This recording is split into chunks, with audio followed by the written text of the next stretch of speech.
Vírus, o que são e como identificá-los. Nos vídeos como remover vírus, trojans, worms, parte 1, 2 e 3, nós trabalhamos na limpeza de um computador infectado por qualquer uma dessas pragas virtuais.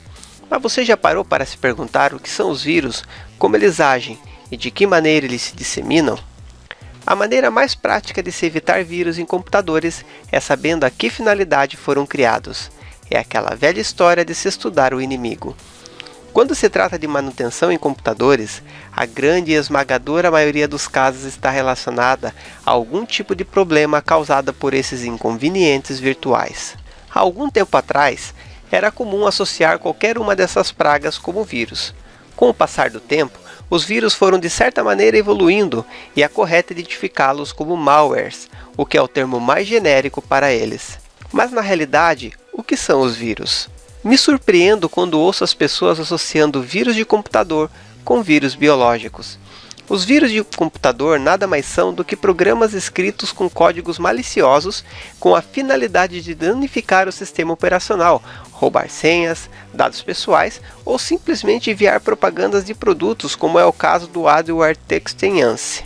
Também é importante lembrar que daqui em diante trataremos o termo vírus como malware, para que ele não haja confusão entre eles. As finalidades para as quais eles são criadas são muitas, e não convém descrevermos elas aqui. O importante é saber que eles são programas de computador criados por hackers desocupados ou até mesmo por estudantes de programação com titica na cabeça. Tipos mais comuns dos malwares e como funcionam. Como havia dito, existem malwares para finalidades diferentes, e hoje as empresas de antivírus os classificam pelo risco que oferecem ao usuário. Veremos de perto o funcionamento dos seguintes malwares: os spywares, os adwares, o cavalo de Troia ou Trojan Horse, os worms, os vírus e os hotkeys. Os spywares. É bem certo que tudo tenha começado por aqui. Nos primórdios da internet, algumas empresas com sites queriam saber qual era o perfil do internauta ao navegar. Elas se aproveitavam das falhas de segurança dos navegadores da época, que eram muitas, para instalar pequenos programas que verificavam os cookies para determinar qual eram os sites que o internauta gostava de navegar. Com o passar do tempo, os spywares foram recebendo alguns aperfeiçoamentos e passaram a coletar muito mais informações sobre o perfil de navegação, aproveitando-se de falhas no navegador e em outros programas que fazem acesso direto à internet. Os adwares. Os adwares são melhoramento dos spywares.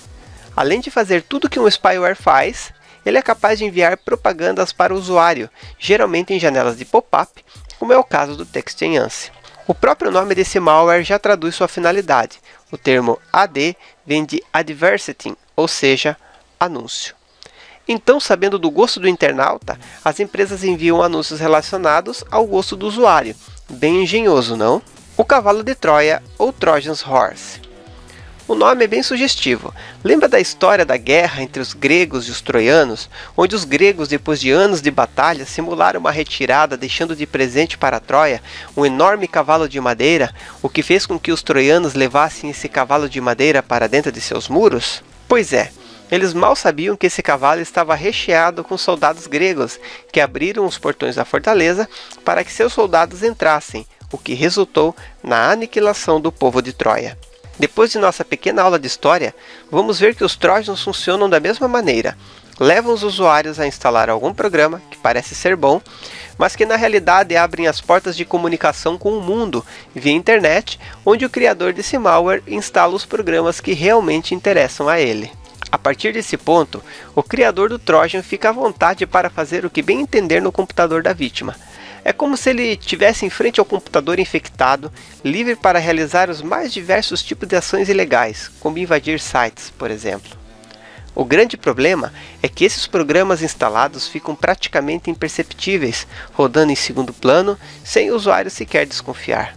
Os worms. Muito parecido com os Trojans, ao invés de se aproveitar da ingenuidade do usuário, ele se vale de falhas em programas, navegadores, sistemas operacionais para se instalar no computador, abrir portas de comunicação e invadir a máquina.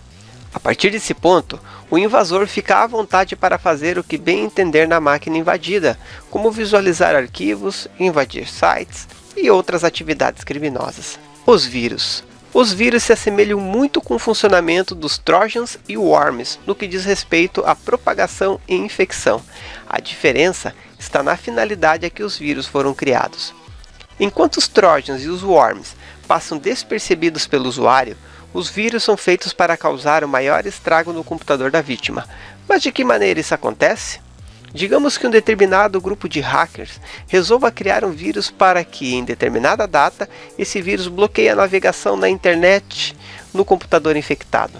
Um exemplo clássico de vírus foi o vírus Chernobyl, criado em 1998 pelo estudante de engenharia de computação Shen Ying Hao, que todo dia 26 de abril, data em que aconteceu o desastre nuclear de Chernobyl, apagava o setup, o programa da BIOS e o MBR, o Master Boot Record, o que em alguns casos inutilizava o computador da vítima.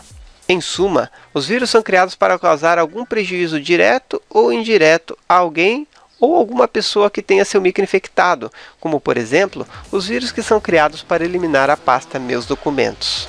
Os Hotkits. Muito parecido com os Trojans, eles abrem portas de comunicação com a internet, para que o seu criador possa ir e vir fazendo o que bem entender no computador. Talvez esse seja um dos malwares mais complicados de remover. Eles desabilitam algumas funções do antivírus, modificam tabelas de sistema, anulam pedido de programas e etc.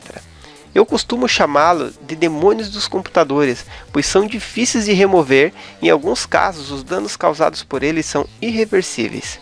O ponto comum de todos esses malwares está na missão de se disseminar, infectando outros computadores e incomodando a vida de outros usuários. Queria muito agradecer pela sua atenção. Se você gostou desse vídeo, compartilhe ele com seus amigos nas redes sociais, inscreva-se aqui no canal, adicione aos seus favoritos e a gente se vê nos próximos vídeos. Até mais!